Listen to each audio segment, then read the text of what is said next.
naman ang ulam natin ay tuna can.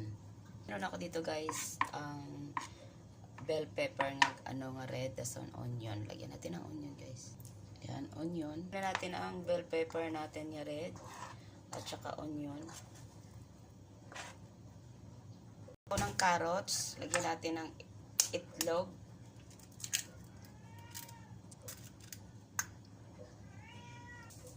Lagay ako ng harina, lagyan natin ng asin, pepper,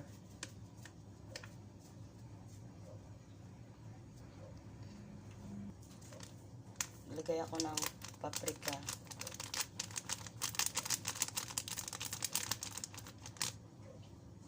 halo na natin guys.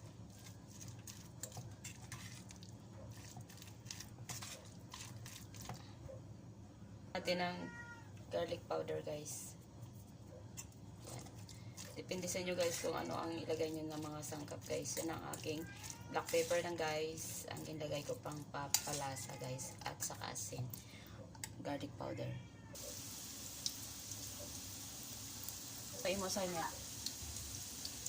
Yan. Ito ng ating ano guys. Ang ating tuna.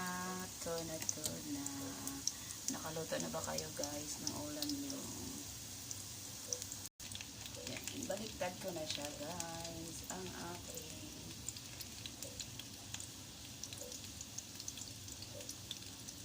burger tuna guys. Crispyhon ko siya guys. Gusto ko siya crispy. Yan, ito na guys ang ating burger tuna. Ito na aking tuna burger. Ito ang aking konting rice. Tara, kain po tayo.